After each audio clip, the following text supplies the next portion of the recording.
Hello, everyone, and welcome to Wild Moments brought to you by explore.org. We have none other than Kelly in the house. How's it going, Kelly?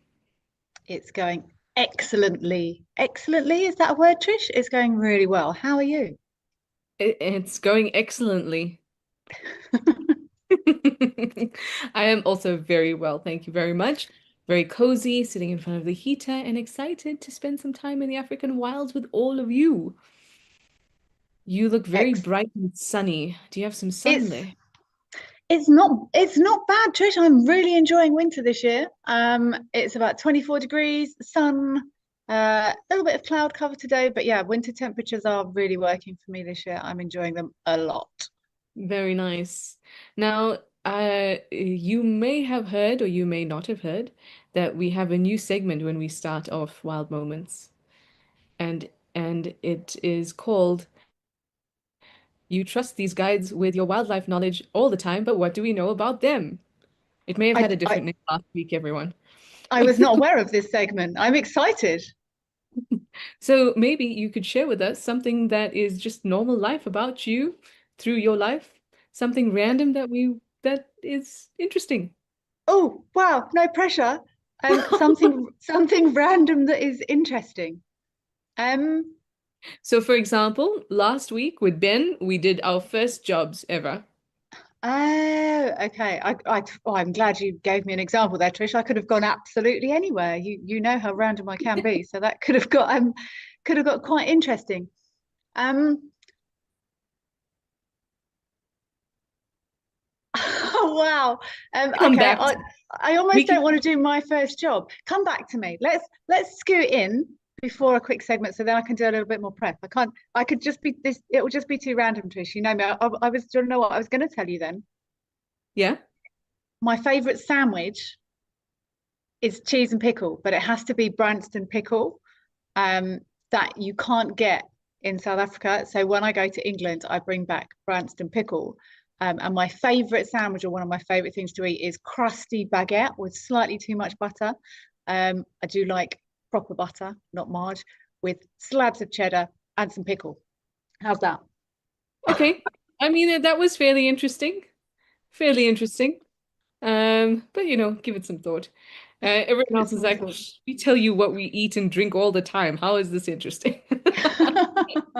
Well, welcome everybody. Remember to send through your questions and comments. If, like Kelly, you agree that those particular pickles are the best ones, let us know.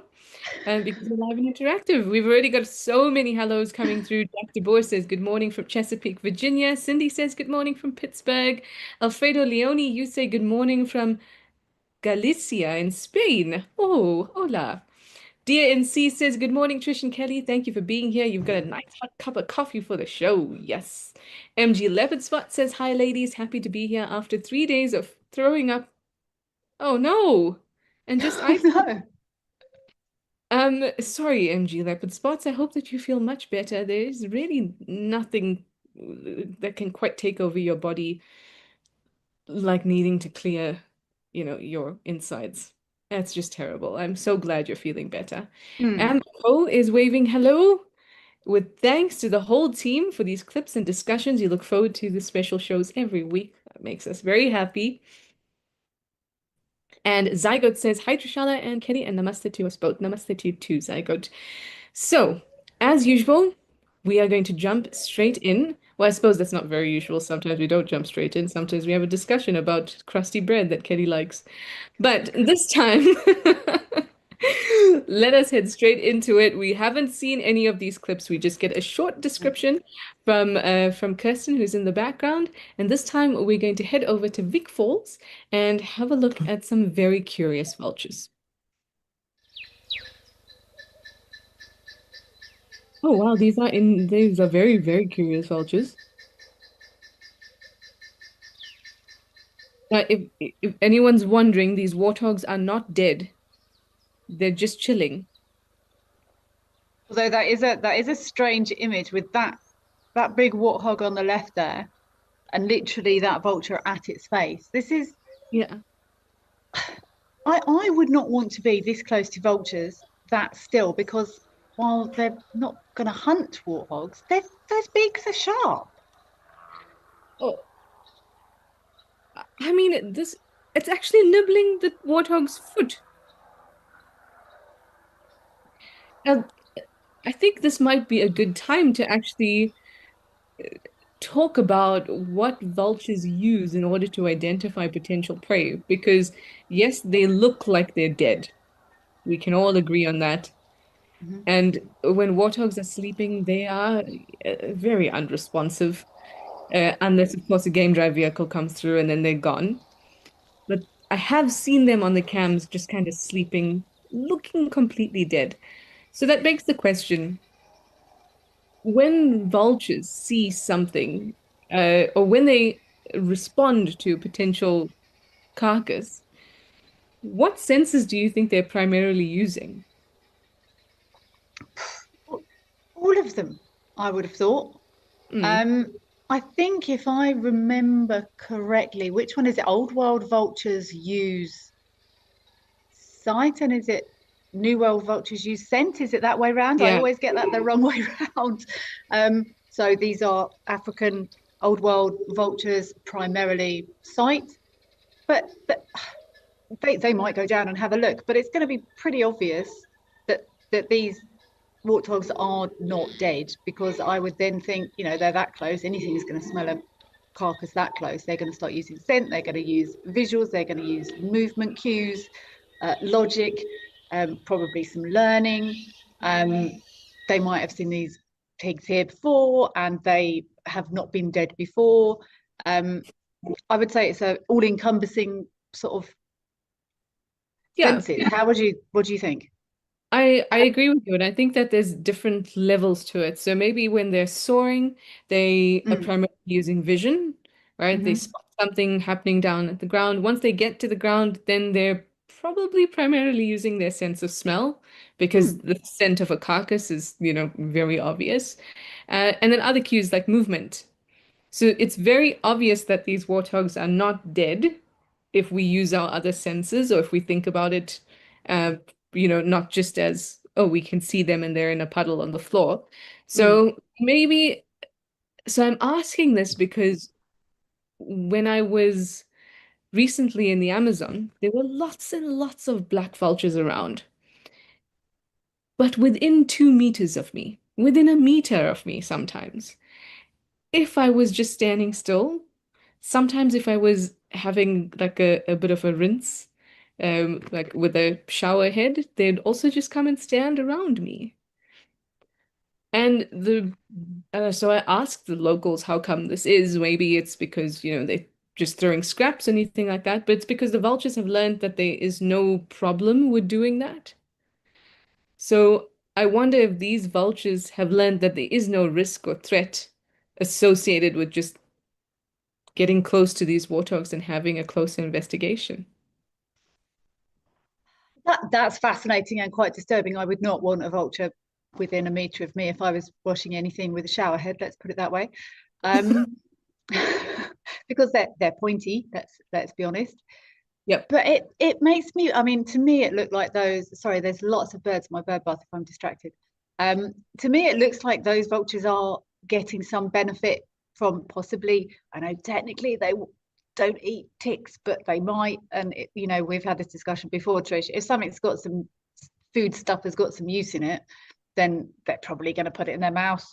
So to me, it almost looked like they were picking parasites or something off those pigs. But I'm curious as to, and I would say that would be why those vultures are there. But I'm curious as to why your black vultures were there. Maybe they have picked up food scraps or something at some point accidentally, because it's all. I suppose it's all well and good having a look, but it Yeah. sounded like it wasn't an exploratory look. It sounded like they may have been planning to gain some benefit from hanging around you. But that must be really interesting. Yeah. I mean, for one, if those vultures that we're looking at now, at the warthogs, if they were actually picking off parasites, that would be an insane observation. As far as I know, that's never been It, seen, right? And never been I've reported. I actually saw this a while ago, and I did some research on it. I don't think it has either. But what were they doing?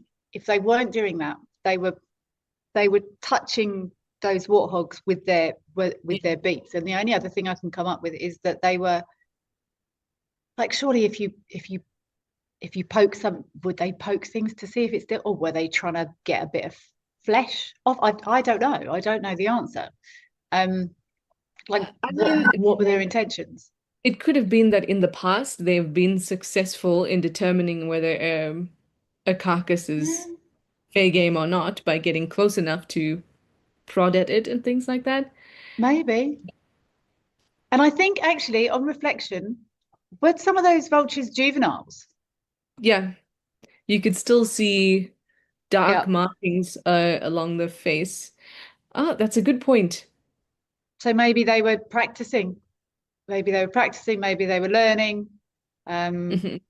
maybe they didn't have the experience of older vultures to know, okay, that thing's not dead. It's not worth bothering with. Maybe it was a learning moment. And maybe it's one vulture who, and vultures do behave this way, maybe it's one vulture that comes in just to investigate because they're juvenile, because they're unsure, and then that draws the attention of others. And then Mm. suddenly, you're surrounded by a couple of vultures that are all kind of confused and not sure why we're here. Which is how they find stuff to eat. They follow other vultures. So why not? Exactly. And if they don't, it potentially is a missed opportunity. No, I agree. So that is the benefit, establishing whether or not there's some food there. So Exactly. there we go. Zygote says maybe they're wondering why the food is alive. Um, Potentially, and then calling their friends and being like, "Did you see this? They seem to be alive, but I can still nip at them." Mm, A grumpy old man says vultures need some patience pants. Some of them have them. Juveniles tend not to have very much patient mm, pants. That doesn't just go for vultures. no, it doesn't. MG Leopard spots you asking, do warthog families sleep tightly together usually? Um, I have seen it, but I can't say I've seen about, well, this was about five of them, right? Mm. I've seen about three, but I haven't seen more than that, sleeping tightly together like that. I suppose I don't often see. It's very different with vehicles because Mm. animals would normally get up. These amazing cameras that offer the only opportunity we would get to see something like that. But I suppose if you think when they go to bed, they do all snuggle up together in those burrows. So I mean, these guys having a nap during the day, but they do all sleep together. I would assume as tightly as the burrows require. So I would say night times normally, yeah, probably. I'm thinking about another sighting that we had in the cameras where we saw warthogs grooming each other. It was a while back. I can't even remember which cam it was on. But you're right in that most of the time when we see daytime activities of warthogs just chilling, it's through the cameras because with our Mm, game drive vehicles, we never get that opportunity. no. That's when I remember about three of them kind of lying together. It might have been two, but I think it was three. Mm. But other than that, we never see them chilled out. So no, I would say probably normally at night time, but yeah, very interesting. It's just twigged that they're probably baby vultures working Yeah. out whether or not the stuff's dead. In other news, Christy says, I'm down with that sandwich, Kelly. And Bowl of Kittens says, hello all, there's no other pickle but the Branston pickle. You see. April Owl has also joined us. She's a little late, but you're happy to be here with your cherry iced tea. Very, very nice. All right. Oh, Off. Trish, we Yes, yes. normally do drinks, and I've normally haven't got anything, but I've got something today, and it's a cup of coffee that isn't cold with a leopard on for a change. Oh, Oh, it's not in here. So I've got my leopard mug. I never have a drink, and I never have anything to show. I always feel left out. So I just wanted to throw that in there today. I'm gonna sound quite geeky, but do we know what leopard that is? Spotty one. No, So you no, it's didn't, just a leopard. it's just a leopard. It is. Not one you know very well. No, it's not. It's a delightful standard leopard. I love a standard leopard. Anyway, over to our next sighting, which is very, very exciting. It's an animal that I have never seen, unfortunately, Nor and have you've I. seen it. across three different cameras at Moella, at Tembe, and at Oldonyo. So let's go over and see exactly what we're talking about. Oh my God. See, I have you even come close to seeing one of those, Tricia? Have you ever had a stop? Oh No, no, it's not. Have you even had a shout go up before for one of no, these? no, never, never. I mean, I remember when I first started guiding and I first heard about a striped polecat, that's when, every now and then I'd find a white-tailed mongoose and shout or something like that. But when I actually was So a what's this doing? experienced guide, no, not even close. No, me neither, unfortunately. An occasional, it's often a double take on some sort of nocturnal mongoose. Um, but no, it's not even close. I was going to say possibly on a honey badger, but no, it's Oh, it's so nippy. I, I'm just committing this to memory because I, I don't think my brain would compute. I think my brain would just go, oh, there is a thing. I don't think striped polecat would even be in there. It wouldn't even be a shout for me. I'd say, well, baby honey badger or something. Do you know? It just wouldn't compute. So I'm trying to commit to memory. What a cool sighting this is, though. It's ages, and it was doing stuff. Yeah, and not just running away from our vehicles. That is amazing. Oh, Look, that's it's like so busy, cool. hey? Look at So this. busy. Oh, there you go. Oh, Do we know anyone that has seen a striped polecat, Trish? Off the top of your head? um, no, I don't think so. No, no, me neither.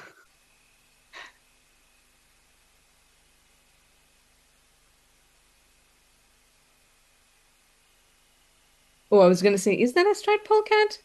No, No. that's No, it's like, hang on.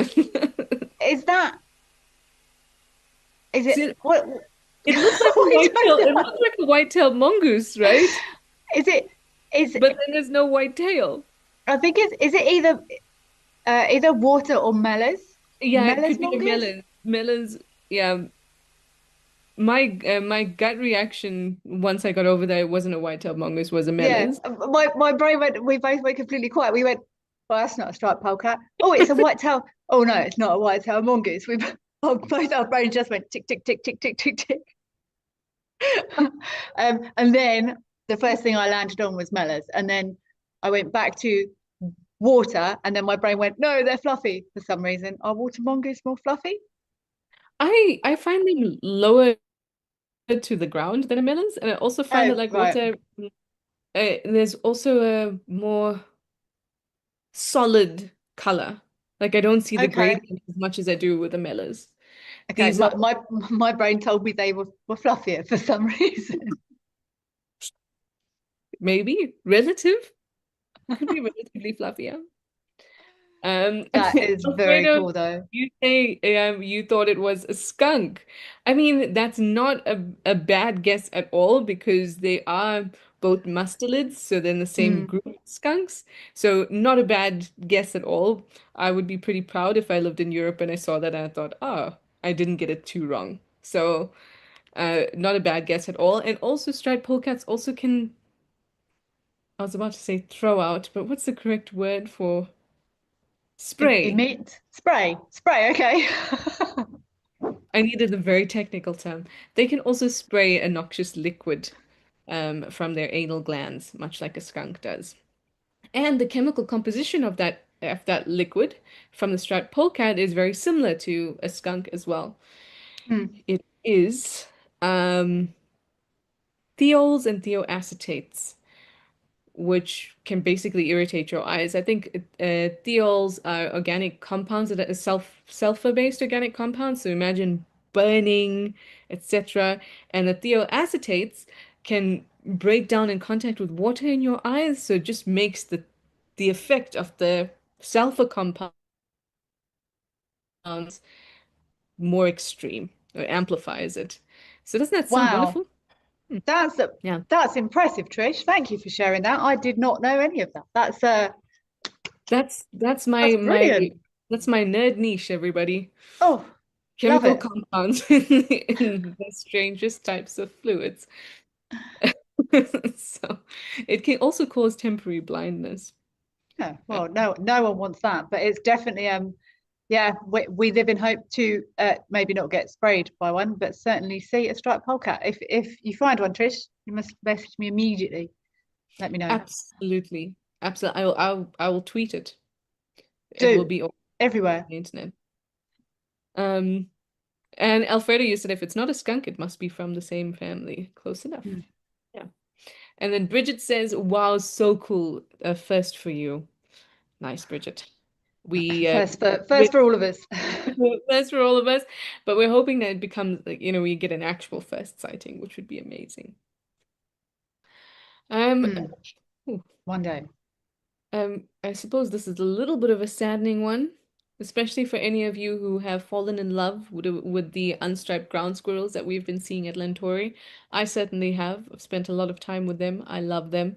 But an African hawk eagle also seems to have taken to them.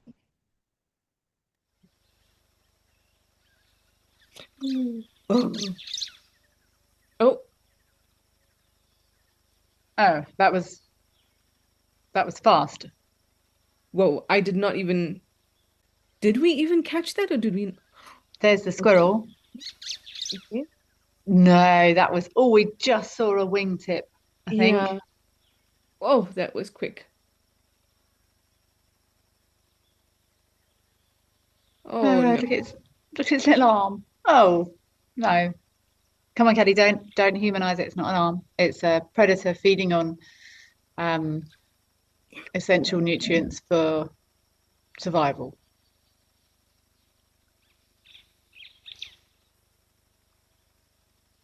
That was a very keen extraction right there. Mm, It looked like a stomach. mm. Ooh, I'm wow. Look how big that crop is now.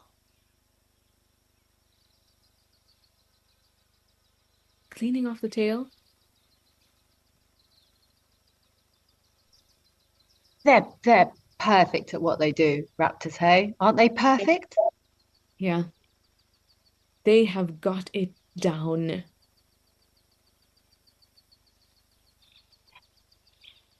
I'm not even talking, I'm just mesmerized. Look at how Precise. and look at that beautiful bird. What a lovely image of this bird as well.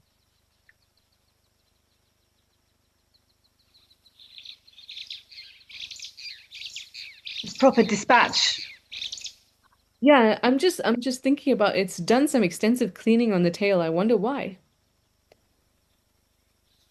I feel like its crop is pretty full. It looks like there isn't much left. And I wondered if maybe it thought of swallowing that tail. I think it looked like it was going to give it a go. It's amazing. I mean, just trying to think back to birds I've seen with super full crops. Maybe it was going to eat it. Maybe, I can't imagine why else it would be using energy to. I don't know where the other. Did we see? I'm not sure if we saw the other one in that clip. Was its Oh, pair somewhere? Um, I don't think we saw its mate. Did we? mm, Oh, they move so quickly. we did. Zygote, you say you saw another unstriped ground squirrel at Lintore, another one getting eaten. I mean, they have become kind of a permanent fixture at the camera. Not Uh, anymore by the looks of it. Kelly,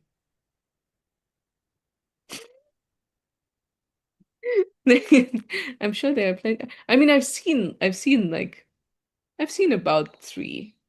I mean, that doesn't bode well for the fact that Zygote saw one being dispatched as well today.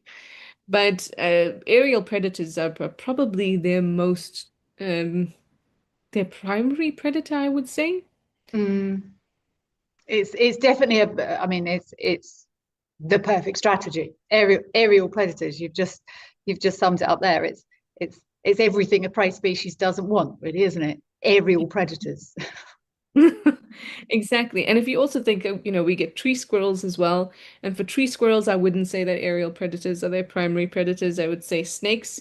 Aerial predators too, but they're mostly in trees. So they have to be at the tops of the trees Mm. to be taken by aerial predators. But ground squirrels, that's uh, anytime they're in an open area and they can see the sky, that's terrible for them. That's the worst position they can be in. Mm. No, it is. And the problem is that around water holes, there's nothing growing to give cover, right? Wide open, Yeah. prime, and that's why we say it from big to small. That's why we see so many kills or attempts and things at waterholes and pans because it's open game. Yeah, absolutely. And it doesn't help that there is cover just a few meters away from the water hole. So if you were an ambush predator, it's the perfect place. No, for JJ sure. was asking, how did the eagle kill it? Was it stunned? So I think it's a combination of the force coming down onto the body, the talons sort of going into the body, and then that first strike with the beak to finish it off. What do you think, Kelly? I think I agree, but I mean sometimes I'm trying to think of something like a peregrine falcon in a dive is the fastest animal on the Mhm. planet, apparently, in a dive. Just the impact, if those eagles are coming Yeah. in hard and fast, just the impact is going to knock them. I actually saw a clip today of an orca killing a great white, and it didn't even bite. It came in so hard from the side, it didn't even bite it. It just smashed into it, and that then she dispatched it. So, first recorded hunt of a single orca hunting a great white. Um, but she just came in from the side and stunned it. Yeah. So it's got, I, I think a lot of it is impact power. it's so easy to underestimate um the power of impact. Mm, And when you think about whether you fall or whether somebody runs into you, and then you think about like a car accident, mm, you don't realize the amount of force that actually takes place when mm. something comes at a speed and barrels right into you, and how that can destroy so much internally, And it can break and also how you can necks, be, all sorts. yeah, yeah, Mm. absolutely. Oh, that was a very interesting one, and but at the same time, not surprising. Like I No, not at expected all. that from an African hawk eagle.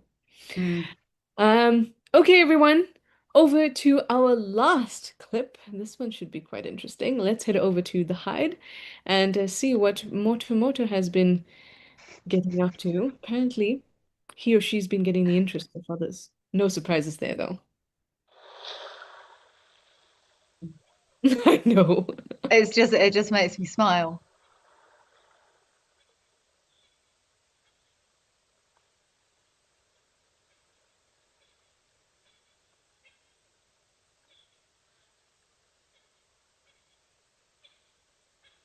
I was going to say this has got to be a mid-range bull elephant, probably. To Just the average mid-range elephant. yeah. But these are some of my favorite face-offs because both of these animals have really, really huge attitudes. And they're neither are the type to back down. And a lot of the time, neither do. They just coexist in with like a bad attitude.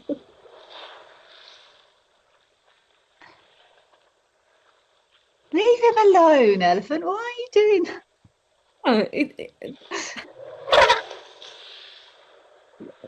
Oh, that's definitely a younger bull. I see that. I'm gonna threaten you, but then I'm gonna turn away and run. Yeah, it's that hippo didn't move, so probably took like 3 or 4 steps back. But old Moto was like, mm-mm, "I'm gonna stay here, thanks." But also for what? Why? All he did was go up to Moto and then give him a head shake and then come back to where he was. Boundaries, testing boundaries, feeling brave, little surge of Yeah. testosterone. Why not? The hippo's there. Why not? Okay. That's Why not? typical mid-range bull elephant. So next time you meet somebody who's you know, got that kind of energy, you can call them mid-range bull. Yeah, but a mid-range bull. And we know, I think everyone watching will probably know what we mean. One of those mid-range, but not a baby, but not a grown-up. Yeah, definitely, and not has not reached the level of maturity that we see in other more refined bulls and Yes, this is boundaries. that's exactly what I meant, Trisha. Yes. And still thinks an awful lot about himself. Mm-hmm. Mm-hmm. All right, Kelly, any closing sentiments? Anything else you'd like to share about us so we know more about you since we can trust you with your wildlife knowledge? Um, no, never trust me. Nothing else to share. Never trust me. Um, yeah. I've stopped taking attempting taxonomy. It's changing too fast. I've decided. Full breakdowns of taxonomy are now out of my repertoire because I can't keep up with it. So there we go. I only caught a bit of that. Are we no longer learning taxonomy? What's going I am no longer attempting to keep up with taxonomy. on? I'm bowing out of taxonomy. It's too fast. It confuses me. Okay. Um, Good to know. Good to know, everybody. So please keep your taxonomy questions in the box for somebody else. Kelly will not take them. But Well, no, there's nothing else of interest about me, Trishana. you say that, but maybe there's something. But we'll have to save your next tidbit for later or next Maybe time. next time. Indeed. Yes. Well, thank you very much, everybody, for joining us for these very cool clips. And thanks for your questions and your comments. It's always enjoyable to spend this time with all of you. And I will not see you for the next week, but I'm sure that others will be around, and I'll see you when I get back. Thank you and goodbye, everyone.